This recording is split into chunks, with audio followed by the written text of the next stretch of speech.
Weathering with you, am I right? Hello, past Damien. It's been like forever since I've sat down and talked to you. Just like it's been forever since you've sat down and talked to me. In reality, it's only been like 1 week for both of us, but still. I've spent yesterday and today thinking all about Weathering with You, and I went back and watched Kimi no Nawa, and like it's only 3 years old, so of course it still holds up. Both of them really good films. Unfortunately, you can't talk about Weathering with You without talking about Your Name. It's just the way that things are. But is it time to do a spoiler review of Weathering with You? Yes. And is that gonna have spoilers for Your Name? Yes, of course there is. Also, it is freaking noisy outside, but you know what, that's authentic. Let's keep this authentic as possible. I'm actually still sick. I'm on the most tail end of my recovery, and if I'm smart, the opposite of stupid, then I should be well enough by tomorrow. But let's talk about it without further ado. No restraint on spoilers. Let's just no plan. I've not thought about what I'm gonna say at all. Let's just jump into it. So I still stand by what I said yesterday, that structurally, both Weathering with You and Your Name hit almost the exact same story points and twists and turns. But it's the difference of the characters and the storyboard that really make each story unique and different from one another. They do feel like different films, but you can't help, especially as someone who's been taught story, you can't help but find similarities in the way that the story arcs from beginning to the end, and everything in the middle. You just can't help it. Obviously, the first question that people are gonna ask is which film do you prefer, Weathering with You or Your Name? I'm gonna go with the more conservative answer and say I still prefer Your Name. But after watching Weathering with You, it gives me the itch to go and watch it again.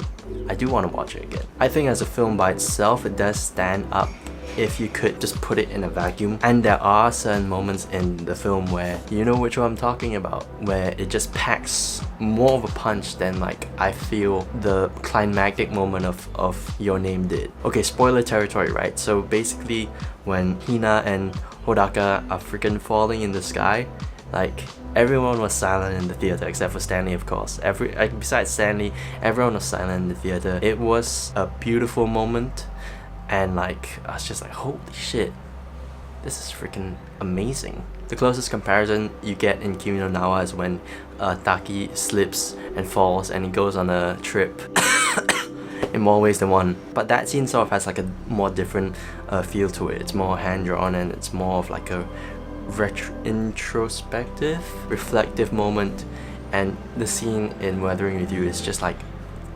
nuts. It's balls to the wall. It's breathtaking. It's jaw-dropping. It's powerful. That's how I would describe it, and that's probably my favorite moment of the film. I'm probably like everyone else's as well. But also, like what I said on Friday, I do feel like the characters don't go through that much struggle internally. Like they don't actually grow as characters. Like Hodaka from the beginning of the film, once he sets out and finds Hina and like falls in love with her, then like he doesn't change. I feel like, yeah, he doesn't change. Even like after probation and stuff, he goes to Tokyo and goes and finds her. And like that's just like a really straight story arc. I guess there also is like this feeling that there's a little bit more of like an imbalance between, what would you say, like the weightage of the protagonist power. In Kimi no Nawa they felt quite equal, like Mitsuha and Taki, and then like in Weathering with You, you can very easily tell Hodaka is the main character. Hina is sort of like a side main character. In fact, she's more almost like put on a pedestal a little bit. That's why I feel. I think that's why I don't connect as much as I do to the characters in Your Name.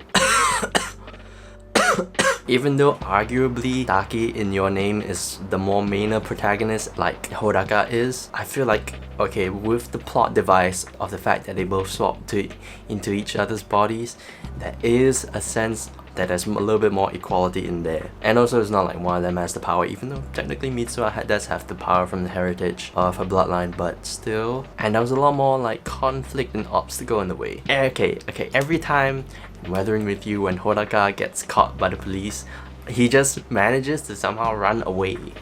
He just manages to run away. Police station? Bye, bitch. In the freaking building where everyone's like pointing guns at him, he just manages to find a way to just like run off and like, bye-bye, see ya. Yeah, it just feels really convenient. I don't know. there seems to be a lot more attention to detail in the cause and effect of the plot of Your Name. I guess that is my final consensus. There just seems to be more detail to dig and to appreciate in Your Name than in Weathering With You at the moment that I feel so far. I mean, I've only seen Weathering With You once. I feel like I want to see it again sometime. I feel like I definitely will see it again sometime in my life. I've seen Your Name like probably 3 full times by now. There's definitely some bias there, but I can appreciate Weathering With You for what it is. If there's one last thing that I want to say about these films collectively, is that I used to be one of those people who wanted to be a really technical writer and wanted to make sure that if I'm going to write a story, I'm going to make sure there's no plot holes. If I'm going to write sci-fi, I'm going to make sure that everything makes complete sense and like there's an explanation for why everything happens. And then as I've grown older, I just felt like that is not as important sometimes. Like the most important thing to a story is really the emotional weight, and surprisingly that's something that occurred to me when I watched Avengers Endgame, because you can definitely dig into Avengers Endgame and find all the plot holes, because definitely not everything makes sense when you go and think really deeply about it, especially if you think about physics. I mean, there's a whole subset of problems that comes when you talk about physics in superhero movies. Half the shots that Iron Man takes would be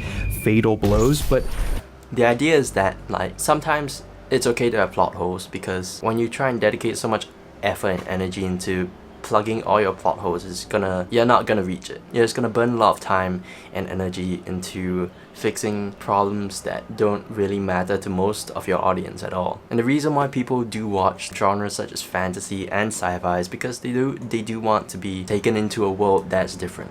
And it doesn't have to make complete sense, as long as it makes sense in your story. So I feel like there's definitely critique of like Shinkai films for being like unrealistic. You know, there's definitely like so many plot holes. There's no explanation of why the plot is like that at all. But I think like these films are definitely important because what they convey is, above all else, like there's a feeling behind it. There's a theme behind it. And those themes are really powerful and are important to remember. They're themes about like teenagehood and about love and about feelings that are conveyed so efficiently through like the absurd story plots that they do have. They make emotional sense, and I think at the end of the day, sometimes that's what's most important about stories. Speaking about stories, past Damien, you're going through one of the greatest past Damien, future Damien story arcs ever. Hindsight is 2020. You don't even know that you're going through it right now. But the Baby Driver story arc begins right now, and I'm glad that I'm in the time to rewatch it. So good luck, have fun, and don't fuck it up, past Damien. It's a really funny position that we're in, past Damien. It's really, really funny. Like, you don't understand. You actually have no idea. But that's what makes it fun. I don't know if you understand, but